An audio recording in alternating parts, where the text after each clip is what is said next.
Gracias por sintonizar Campus TV. Hoy dedicamos nuestro programa a las trabajadoras y trabajadores universitarios que el 26 de junio celebraron su día. Más adelante les daremos detalles del origen de esta celebración, pero antes la información académica. Autoridades centrales de la Universidad de El Salvador brindan homenaje a docentes de las diferentes facultades del Alma Mater por sus aportes y desarrollo en la investigación científica interna y de beneficio para el país.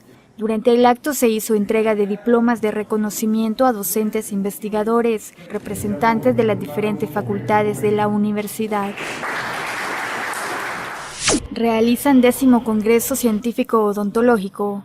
La Facultad de Odontología de la UES realizó el 10º Congreso Científico Odontológico con el fin de acrecentar los conocimientos académicos profesionales y a su vez integrar, cultivar lazos de amistad, compañerismo y cooperación entre los estudiantes de las diferentes universidades del país. Autoridades de la Facultad de Ciencias Agronómicas de la Universidad de El Salvador y la Asociación General de los Estudiantes de Agronomía celebraron el Día del Ingeniero Agrónomo con una jornada de ponencia sobre los retos y desafíos de las nuevas generaciones de profesionales en esta área. Asamblea General Universitaria finaliza gestión 2011-2013.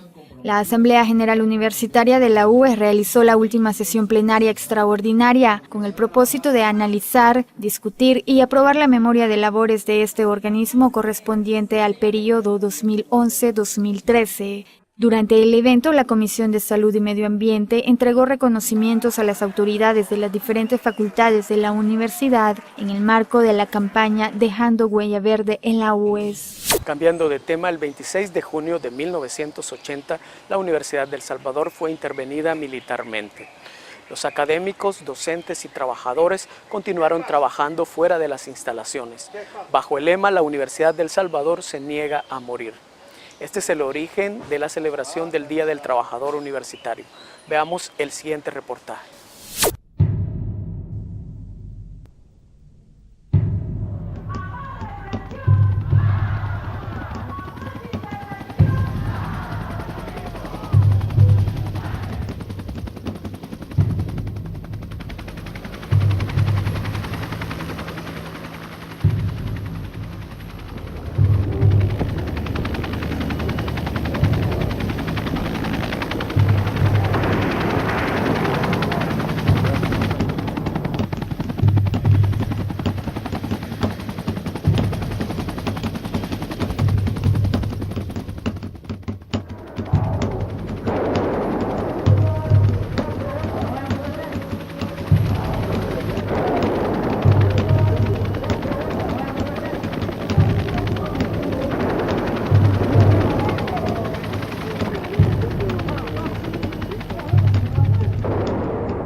El Salvador, el país más pequeño de Centroamérica, de solo 21.000 kilómetros cuadrados de territorio, se había convertido en noticia internacional.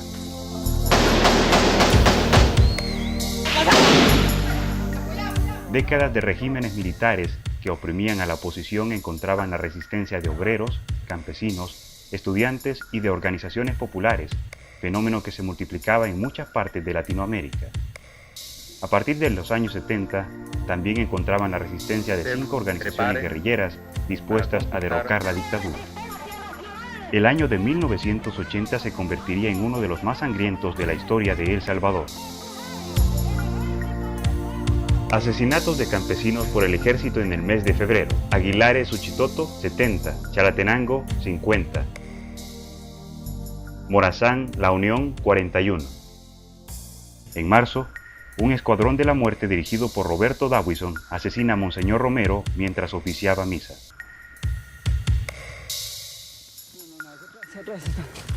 En mayo, Más de 600 campesinos son masacrados por el ejército salvadoreño en complicidad con el ejército hondureño en el río Zumpur. Con esos niveles de violencia, la oposición civil consideraba cerrados los espacios públicos y solo encontraba espacio en la Catedral Metropolitana y la Universidad Nacional. El antecedente era claro. Están registradas muestras de televisión cuando los que eran comandantes guerrilleros con las caras tapadas en el Auditorium de Derecho, cuando un señor que también fue ministro de Educación en tiempo de la Junta, después pasó a la FMLN hasta con una peluca, no sé cómo era la cosa ahí que andaba. Yo creo que esas imágenes están frescas, pero yo insisto, en ese momento los que ahora están también lamentando esas muertes, tuvieron que haber tenido el decoro y decir, yo no entro a esa universidad mientras no salgan esos caras tapadas, barbudos, peludos, que andan con armas, bombas, pistolas, etcétera. Que no hayan habido espacios de reuniones, de congregaciones, eso de falso también. Y no después salieron reuniéndose en el Cerro de Guazapa, reuniéndose en Perquín, reuniéndose en las zonas montañosas del país. Yo creo que físicamente eso no es correcta, esa afirmación que ellos hacen, ¿verdad? Se reunían en casas clandestinas, ahí lo cuentan muchos de los que fueron comandantes de la guerrilla, otros que ya están muertos, que el mismo Roque Dalton lo cuenta, pues que lo anduvieron de casa en casa clandestina, o sea que tenían lugares de reunión, espacios donde reunirse. El ejército también había infiltrado la Universidad Nacional en esa época y había muchos informantes que pasaban sus reportes en forma periódica de todo lo que se estaba dando aquí en la Universidad Nacional. Inclusive tengo entendido que fueron penetrados los mismos movimientos estudiantiles. Yo recuerdo, y esto es como una anécdota que le voy a contar, que en esa época escuché la conversación yo de dos personajes importantes, políticos y militares, que estaban hablando sobre el problema universitario. Y salieron ahí ideas descabelladas, ¿verdad? Que se comentaron, que yo no sé que si finalmente, digamos, se pusieron en marcha. Y una de ellas, la que quiero yo comentar, es que alguien decía de que había que mandar a vender drogas aquí a la Universidad Nacional, marihuana y otro tipo de drogas, para que los estudiantes las consumieran, y eso iba a corromper un poco, digamos, estos movimientos estudiantiles y ese fervor revolucionario que había, porque los estudiantes iban a dedicar más a la droga que a estar pensando en problemas de carácter político. La Universidad Nacional había sido intervenida por los militares en 1960, aún antes de que se formaran las organizaciones guerrilleras. Luego del ataque a la marcha del 22 de enero, una de las más grandes de la historia del país, muchos manifestantes se refugiaron en el campus central, pero no lograban salir por el cerco militar. Pero como ya teníamos 3 días estar sin agua, sin comida y sin nada, entonces nos cayó una llamada de Elena Fuentes y nos dijo que todos los que éramos trabajadores de la universidad que saliéramos, ¿verdad? Que ellos nos iban a dar un salvoconducto, pues que no nos iba a pasar nada y que salíamos por el portón. Por decirte algo, fue a las 12 del mediodía que nos dijo salgan a las 12 del mediodía y salen por el portón principal. Cosa que nosotros lo hicimos porque la verdad es que ya estábamos cansados, pues teníamos ya 3 noches y 3 días de no dormir y estar aquí, pues. Y ese día, cuando nosotros íbamos saltando, unos guardias dispararon, me cayó el balazo a mí. Estando baleado así, todavía no estoy, por cierto, en un noticiero salimos tirados en la calle ahí del Blum. El cerco militar a la Universidad de El Salvador se iba estrechando más y más. 5 meses después, bajo el mando del coronel Elena Fuentes, entran los militares al campus central. Yo era el decano de la Facultad de Odontología. Estaba precisamente en la oficina del decanato, que estaba ubicado en este edificio verde que está acá, y oímos que habían balazos, oímos ruidos de balas al costado norte de la universidad. Pensamos que era parte del hostigamiento, porque esto de la ocupación militar de la universidad no es un hecho aislado, sino que viene precedido de una serie de agresiones a la universidad. Pero de repente el pánico en la ciudad universitaria cundió y empezaron a correr estudiantes que estábamos trabajando normalmente, ¿no? en las actividades académicas, corrían de un lado para otro y empezaba a haber la invasión de tropas combinadas del ejército con policía de Hacienda y Policía Nacional que entraban al recinto universitario. La gente tenía la idea de que la guardia se metió, claro, la guardia como todo el tiempo pasaba alrededor de la universidad, la guardia, la Policía Nacional, dándole vuelta a la universidad como que era algo ya normal, ¿verdad? Entonces la gente estaba con aquella psicosis de que se iban a meter. Sí, la verdad que yo era estudiante de periodismo en ese momento. Y como te digo, estábamos acá abajo, este era un salón, ¿verdad? No es como está en este momento, ¿no? Que es todo acondicionado, pero yo era un estudiante en ese momento y estábamos en clase de radio y televisión, ¿verdad? Cuando se empezaron a sonar el traqueteo de la metralla y disparos por todos lados. Entonces los profesores en ese momento nos dijeron, miren, vámonos porque en este momento como que hay una toma, ¿verdad? Y salimos todos en desbandadas buscando las salidas. Unos salieron por el lado de aquí de ingeniería y otros por el lado de medicina. O sea, tratamos la manera de buscar la parte central. Aproximadamente a las 11 de la mañana comenzó a escucharse una pequeña balacera. Balacera que fue arreciando en la medida que pasaban los minutos. Sin embargo, como en ese periodo era normal que hubiesen balaceras alrededor de la Universidad de El Salvador, y estando yo trabajando en la parte central de este edificio, en aquel entonces era de periodismo para la primera planta y matemática para la segunda planta. Bueno, nosotros estábamos en ese tiempo trabajando aquí en el edificio, en la tercera planta. Ahí trabajaba yo en la administración financiera. Y nos dimos cuenta cuando nuestro jefe nos dijo que veía varias personas de verdes que andaban allá en la cancha, ¿verdad? Porque de aquí arriba bien cabal agarra allá la cancha, lo que es el complejo ahora. Entonces, al momentito que él nos dijo, ya se ven unos de verde que se han tomado la universidad, señoras. Al momentito empezaron a oír los disparos. Y vimos dónde nos refugiamos nosotros, en los escritorios.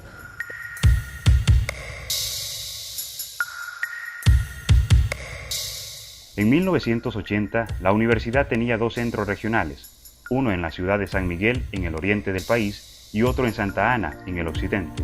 En Santa Ana, la ocupación militar se dio el 13 de junio, el mismo día que un teniente del ejército había sido asesinado en las cercanías de la universidad. El problema fue con los soldados que estaban fuera de este predio, que empezaron a disparar. Y los que estaban adentro pensaron que a ellos les estaban disparando gente de aquí adentro. Todos estos ventanales que ustedes ven, no quedó un vidrio sano. Todos estos ventanales de vidrio, no quedó un vidrio sano.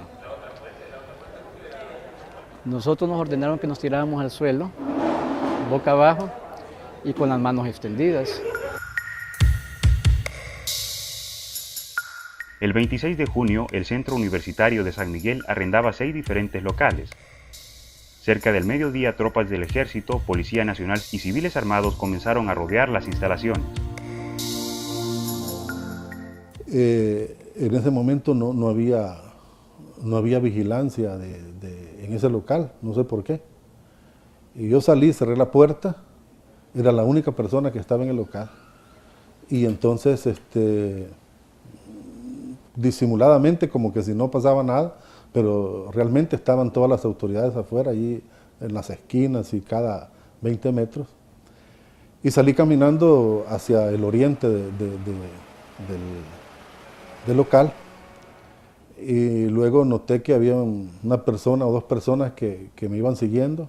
Obviamente el día estuvo custodiado, pero en la noche entraron a los locales.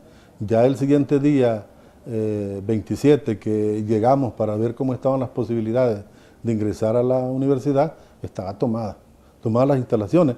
Prueba de ello es que, por ejemplo, en el local donde yo le cuento que salí, el local 2, ahí se encontraba un bus de la universidad y apareció en el cuartel. Y durante los años 80, 81, 82, ese bus fue famoso, jalando tropa, jalando los músicos de la Tercera Brigada de San Miguel. También los vehículos, pick-up y todos los carros se los llevaron para el cuartel. El tractor, los implementos del área agrícola que estaban en el campo experimental, donde está ahora la facultad, fueron también usurpados y estaban allá en una hacienda que se encontraba en las faldas del volcán Chaparrastique, propiedad de un mayor de apellido Blanco. El impacto de la invasión militar se sintió mucho más en la sede central de la universidad en la capital, San Salvador.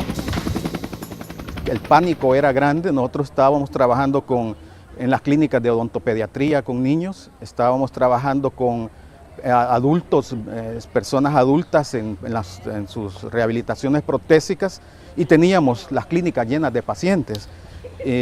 Los estudiantes estaban en sus clases normales y en sus actividades de laboratorio y clínica, y los profesores pues trabajando en la docencia. Al oír el ruido de la invasión, cundió el pánico y hubo que hacer una labor de calmar a las personas para que el pánico no fuera a hacer una agresión más entre la gente. Y se logró calmar. Los miembros de la comunidad de química y farmacia corrieron al edificio de nosotros buscando una salida a través de la puerta principal del edificio nuestro, y quedaron todos atrapados dentro de la Facultad de Odontología. El ataque a la universidad había comenzado en una comunidad vecina, conocida como La Fosa, donde vivían algunos estudiantes universitarios y donde se encontraba un grupo de jóvenes de la oposición armada. Entonces los hipotes, decía la gente que esos venían huyendo de La Fosa, ¿verdad? Venían huyendo, ellos se metían ahí por las tuberías, entraban y salían, y no tenían problemas, ¿verdad? Pero en esa época estaban, mire, aquí en la universidad en esa época cada rato hacían mítines, hacían actos y había tanta cosa que no lo extrañaba que estuvieran adentro los hipotes. Pero en ese momento se vinieron a meter al edificio armados con bombas molotov, ¿verdad? Y pistolitas, unas pistolitas españolas que les habían dado de 5 tiros, y se vinieron a mezclar en medio de las secretarias, y empezaron la psicosis de las secretarias, empezaron a gritar que no querían hombres armados ahí porque la guardia estaba entrando, y la guardia venía avanzando. Se oyeron bastantes balazos, gente que corría, gente que penetraba violentamente al edificio de la biblioteca, porque las gentes que estaban acá afuera buscaron en una u otra forma refugio y tuvieron que irse a esconder ahí a la biblioteca. Todos nosotros, todo el personal de la Biblioteca Central, bajamos al sótano, así como los estudiantes que en ese momento se encontraban haciendo sus investigaciones. En el departamento de física se daba una reunión al momento de la ocupación. Cuando las balas impactaron el edificio, la decana y el resto de personal universitario decidieron salir arriesgando la vida. Alguien ya dijo, bueno, quizás nos vamos, no, sigamos en la reunión y seguimos en la reunión, hasta que realmente empiezan a haber disparos ya que se oye que impactan en las cercanías, tomamos la decisión de irnos. Algunos salimos por esa zona y por la puerta que da al costado norte del edificio hacia el parqueo. Los otros bajamos las gradas, todo el caracol, las 2 plantas hasta el sótano, porque era más seguro, y subimos allá por las gradas del costado norte, siempre a rastras hacia los vehículos de un par de compañeros que nos estaban esperando. El personal universitario y estudiantes de ingeniería, periodismo, letras y matemáticas fueron trasladados hacia el auditorio conocido como Miguel Mármol. Ahí estuvimos refugiados, quizás como unas 2 o 3 horas todavía, y se empezaban a oír disparos, así, por un lado, por otro, y nosotros todos afligidos, rezando allí porque veíamos que eso nunca terminaba. Salimos con las manos en la cabeza, Entonces bajamos por las gradas, en esta esquina nos detuvieron porque ahí había un grupo que se encontraba registrando y habían algunas personas, me imagino, de los servicios de inteligencia, entre comillas, que estaban señalando a algunas personas que ya eran buscadas. Nosotros no podíamos poner nuestra cara porque estaba demasiado caliente, así que muchas veces pedazos de papel o algún cuaderno o la cartera la teníamos que poner así para no quemarnos la cara. La invasión se había hecho como todo un operativo militar, con un helicóptero de observación. Andaba rodeando la universidad, haciendo alarde, pero no disparaba. Solo andaba controlando y a lo mejor solo haciendo toma. Pero tuvo el intento de aterrizar ahí en derecho. Las víctimas de las balas de los militares causaron muchas muertes entre la población universitaria. Se oían balazos y se oía correr de la gente, balazos por todos lados. Helicópteros también, tuvimos la presencia de helicópteros, una bulla constante, de confusión completamente. Y logramos que vinieran los de servicio, Cruz Roja, Cruz Verde, y vinieron en ayuda. Con ellos logramos que permitieran la salida de los niños que teníamos atendiendo en la clínica de infantil y que lograran salir también los ancianos, y ellos aceptaron que salieran.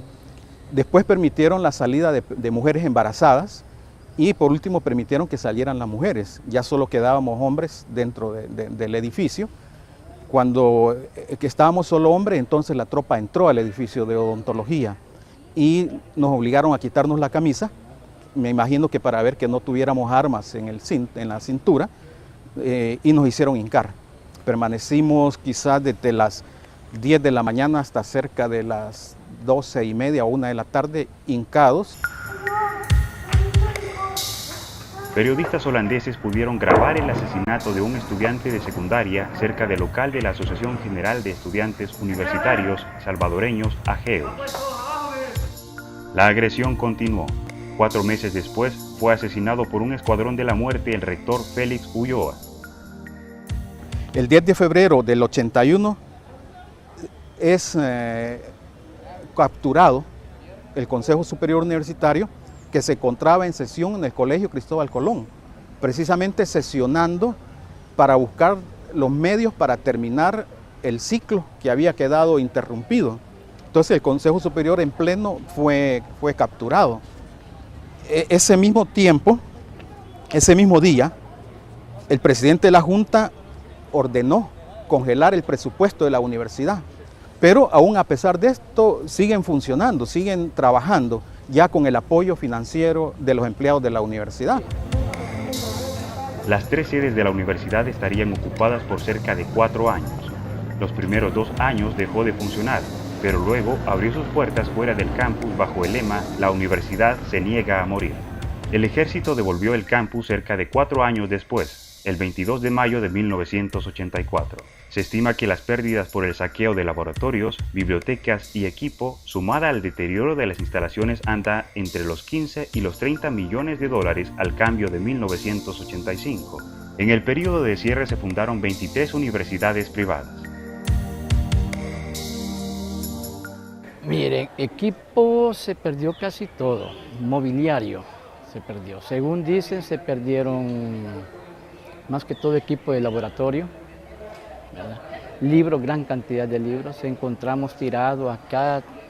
Antes no estaba tan encementado como está ahora, encontramos así en la tierra, libros deshojados, libros destruidos.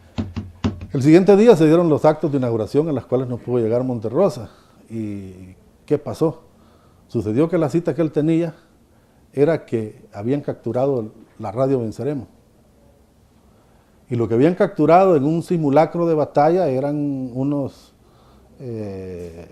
cosas de radio que les habían dejado ahí, que al subirlas al helicóptero con toda la gente que iba, que las traían para San Miguel, de un cerro, pues ahí había alguna bomba supuestamente a control remoto y las hicieron explotar, y fue cuando el helicóptero explotó y murieron todos. Bueno, la moraleja es que si el coronel Monterroso hubiera aceptado nuestra invitación de asistir a los actos de inauguración de la universidad, pues no le hubiera pasado nada. Cuando venimos después de los 4 años, que esto lo hallamos, un escritorio de esto servía de servicio. Un escritorio de esto tenía como 8 ruedas ahí así secas, se encaramaban arriba y hacían sus necesidades. Ahí las hacían, ¿verdad? Los lavamanos no se diga, en una silla esa, ahí se hacían sus necesidades, encaramaban arriba. Eso lo hacían ellos por ignorancia. Era una destrucción que nosotros no hallábamos por dónde empezar. Es doloroso repetirlo y créame que me llena de mucha indignación el acordarme de que encontramos libros valiosos sobre los cuales habían defecado los soldados y había defecado el ejército. Vidrios rotos, libros rotos, en la cabeza de los archivos destruidos, toda la papelería, todas muchas cosas que se tenían ahí tiradas en el suelo. Recuérdese que también para ese momento el ejército prácticamente realizaba funciones de policía aquí en el país. Si ahora fuera la Policía Nacional Civil la que hiciera algo parecido, le garantizo que la situación fuera muy distinta. Yo creo que aquí en este país, ¿verdad?, no se cae una hoja sin que la embajada lo sepa o se dé cuenta, ¿verdad? O sea, no necesariamente ellos están involucrados en las actividades, pero que tienen conocimiento, sí tienen conocimiento. Es posible que en algunas oportunidades inclusive los incentiven. Tal vez no la podemos medir en vidas, tal vez han habido otras intervenciones militares que ha costado más la vida de los universitarios, pero en un costo social, en un costo económico, en un costo al patrimonio, ha sido de las más duras, de las más graves y la más prolongada de todas las ocupaciones que ha tenido la universidad. Ha sido el cierre más largo que ha habido de la universidad. Ay, me da tristeza, sentimiento, porque les digo yo que las empleadas que han venido en esta época han venido en tiempos mejores, no han pasado sustos como nosotros, ¿verdad? Que cada rato nos venían a sacar, pero gracias a Dios aquí estamos, ¿verdad? Así es que son varias pues las ocupaciones en las que he tenido que permanecer yo acá en la universidad y he llegado a convencerme de que la universidad es una institución que se niega a morir, ya que siendo víctima de tanto atropello, la universidad está aquí siempre de pie, ha subsistido. La Comisión Interamericana de Derechos Humanos calculó que el 26 de junio, entre hombres y mujeres, murieron 26 universitarios, 15 resultaron heridos y 200 fueron capturados. Los diferentes regímenes militares fueron intolerantes con la Universidad de El Salvador. En 1960, bajo la presidencia del coronel José María Lemus, el ejército intervino en la universidad y golpeó al rector Napoleón Rodríguez Ruiz. En 1972, bajo la presidencia del coronel Arturo Armando Molina, de nuevo los militares intervinieron en la Universidad de El Salvador y la mantuvieron cerrada por 1 año. En 1975, las tropas bajo la presidencia del coronel Arturo Armando Molina abrieron fuego contra una manifestación estudiantil. Se estima que murieron o fueron desaparecidos 37 estudiantes. En 1980, la ocupan por 4 años bajo órdenes de la Junta dirigida por el demócrata cristiano José Napoleón Duarte. Y en 1989, los militares la intervienen bajo la presidencia del derechista Alfredo Cristiani.